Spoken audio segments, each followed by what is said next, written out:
أهلا بيكم في فيديو جديد على القناة. النهاردة هنتكلم عن 5 ألعاب موبايل خفيفة جدا تقدروا تلعبوها على أي جهاز حتى لو ضعيف، وكل لعبة مختلفة ومميزة بطريقتها.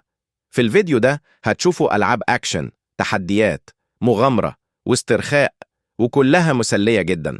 لو بتحبوا الألعاب الخفيفة والمسلية تابعوا معايا للآخر، ومتنسوش تعملوا لايك واشتراك للقناة، وكمان فعلوا الجرس عشان يوصلكم كل جديد.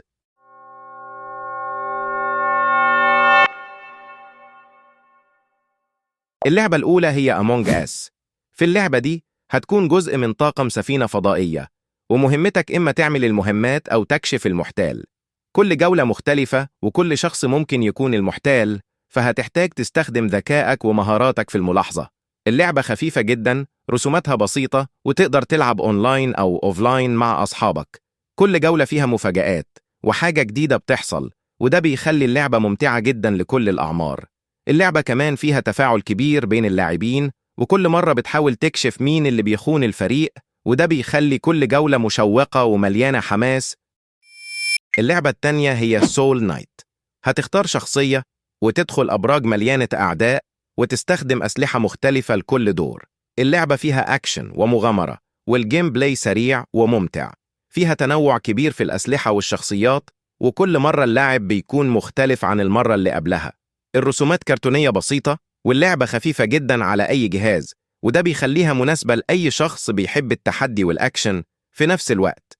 ولو حابين تعرفوا أكتر عن نصائح، تحديثات وألعاب جديدة، تقدروا تدخلوا على قناتنا على التليجرام، هتلاقوا فيها كل جديد بسهولة. كمان تقدروا تتواصلوا معانا وتشاركوا تجاربكم في اللعبة. كمان تقدر تجمع الكنوز وتفتح قدرات جديدة، وده بيخلي اللعبة تستمر في جذبك لفترات طويلة. اللعبة فيها مهمات يومية وتحديات إضافية بتخلي كل يوم اللعب ممتع ومتجدد. اللعبة الثالثة هي آلتو أدفنتشر، والنسخة الثانية آلتو أوديسي. اللعبة عبارة عن تزلج على الجبال أو الصحاري، مع مهام وأشياء تجمعها أثناء اللعب. التحكم سهل جدا، والموسيقى هادية ومريحة للأعصاب، والرسومات بسيطة لكن جذابة. اللعبة مناسبة جدا للاسترخاء واللعب لفترات طويلة من غير ما الجهاز يتقل. فيها مهام مختلفة وتحديات يومية، وده بيخلي كل يوم اللعب متجدد وممتع. اللعبة مناسبة لكل الأعمار، سواء بتلعبها وقت فراغك أو عايز تسترخي بعد يوم طويل. ألتوز أدفنتشر هتديك تجربة ممتعة. اللعبة الرابعة هي كروز رود. اللعبة بسيطة جدا، هدفك إنك تخلي شخصيتك تعبر الطرق والسكك والأنهار من غير ما يحصل أي حادث. الرسومات كرتونية ممتعة، وكل مرة تلعب فيها الطريق بيكون مختلف عن المرة اللي قبلها. اللعبة مسلية جدا، خصوصا لو بتحب التحديات القصيرة والسريعة، وممتازة لو عايز تلعب لحظات صغيرة بين المهام. فيها شخصيات مختلفة ممكن تفتحها، وده بيخلي كل تجربة لعب جديدة وممتعة. اللعبة فيها تحديات يومية ومهام إضافية بتخلي كل يوم تجربة جديدة ومشوقة. آخر لعبة معانا هي ستيك. اللعبة عبارة عن تحدي وبناء برج. كل ما تضغط في الوقت الصح كل قطعة هتركب فوق التانية. اللعبة بسيطة جدا، مسلية وخفيفة على أي جهاز.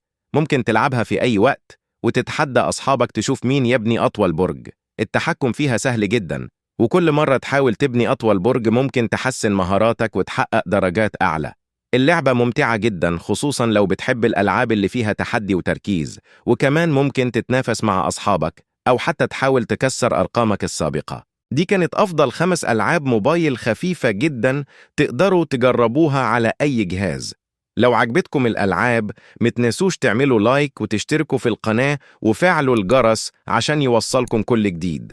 كمان قولولي في التعليقات أي لعبة عجبتكم أكتر، وأي ألعاب تحبوا أشوفها في الفيديوهات الجاية. شكرا لمتابعتكم، ونشوفكم في الفيديو القادم بألعاب جديدة ومسلية أكتر. ولو عايزين تحملوا كل الألعاب اللي اتكلمنا عنها في الفيديو، هتلاقوا كل الروابط موجودة في قناتي على التليجرام. ادخلوا عليها وهتلاقوا كل الألعاب جاهزة للتحميل.